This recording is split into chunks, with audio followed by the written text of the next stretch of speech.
Hello and welcome back to my channel, Empowered Cello, an online learning community for adults.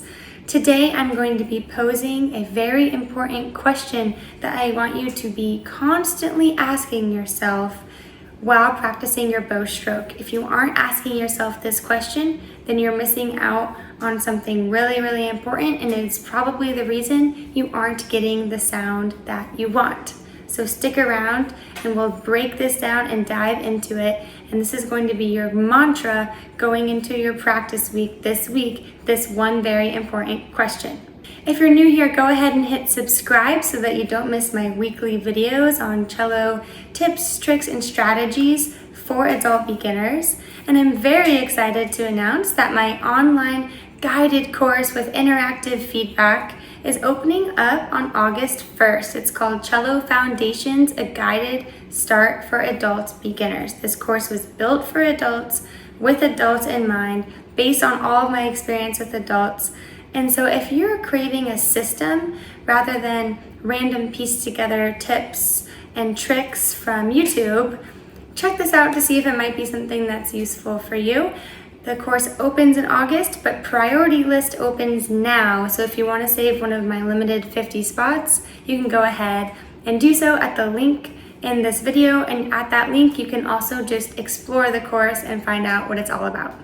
Okay, so that being said, let's get started for today. The number one most important question you need to be asking yourself while practicing your bow stroke. So regardless of what you're working on with the bow, whether it be scales, a piece of music, just open strings, or whether you're just learning the bow technique for the first time, this is the question I need you to be thinking about throughout. Is your bow hair gripping the string?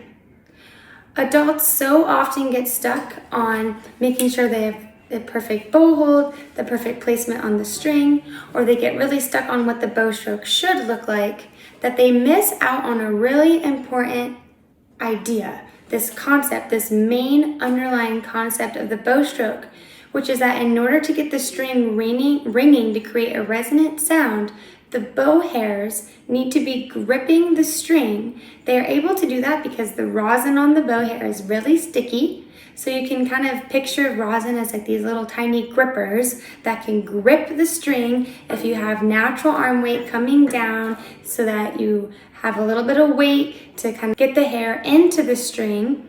But then what you need to be thinking about is your bow hair actually pulling on the string? The way sound works on the cello is that if you pull on the string to the side, like you're doing a pizzicato, it causes the outer coiling of the string to spin, and then that causes the ringing, resonant sound. And so your bow, you can think about your bow as a little pizzicatoer that's gripping the string and pulling it to the side, and that's what's causing the string to spin and vibrate. If you are just focusing on placement and motion, but you're not really thinking about how your arm weight brings that weight down into the hair, which allows the hair to grip the string, which allows the bow to pull the string to the side, and you need to maintain that grip, that sideways grip throughout the bow stroke, then you're missing the whole point and your sound might be struggling because you're not actually focused on what actually needs to be happening in the bow stroke. So put your bow on the cello for a second.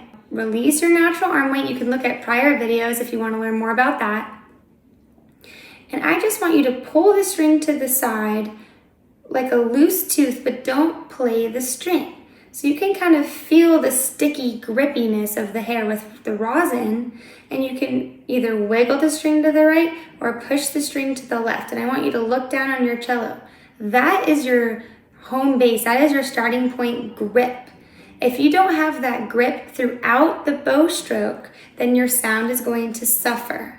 So if you don't have that grip and you're just focused on placing and pulling, you're probably going to be generating a bit of a thin and translucent sound. On the other side of the spectrum, if you are pressing and squeezing down versus that natural arm weight, that creates that sticky feeling. But if you are pressing, then you might be pressing so hard that you're actually stomping down on the spinning, stomping down on the vibrations, and canceling it out as you go. So you need to have that natural arm weight. Again, you can find my video on that. You need to have that sideways pull for your down bow and then push for your up bow. And I want you to thinking all along each point of the bow, is my bow hair gripping the string? Or am I pressing down? Or am I skating across? Right? So no matter what exercise you're doing, whether it's your scales or songs or just beginning open string stuff, that is what you're always going to go back to. That's going to give you that resonant sound. So you're thinking, is my bow hair gripping the string and is my sound ringing? So I'm going to give you an exercise today that's going to sort of give you a visual for this. And I want you to think about it as sort of this connect the dots idea, right? We've all played those little restaurant menu games where you connect the dots, like on the kids' menus. So I want you to envision little dots, little points along your bow. And so what you're going to do is a series of down bows on each of these points. And at each point, you are going to re-pull the string to the side before you actually go to play the note. So pull the string to the side, play. Okay, pull the string to the side, play. Notice it's not about pressing down with the bow, it's about getting just enough grip to wiggle the string to the side. And you're going to do this along all of the points through your bow stroke, making sure that you have that connection with the string all the way. And you want the sound to be ringing and resonant on each point. So this gives you an idea of what that grip needs to feel like along each point of the bow. Then when you go to connect the dots, you're going back to that feeling. Maintaining that sideways grip all the way. Then you're going to do this on an up bow. So we're now going to be pushing the string to the left. Pushing meaning sideways with those little grippers, right? That rosin sticky feeling, not by pressing, but just enough to get that string spinning. And you're going to do this all along the up bow. And I like this exercise too because it gives you a chance to track your bow angle, to track your bow placement, and to listen for your ringing resonant sound, all while getting that feeling of your grip.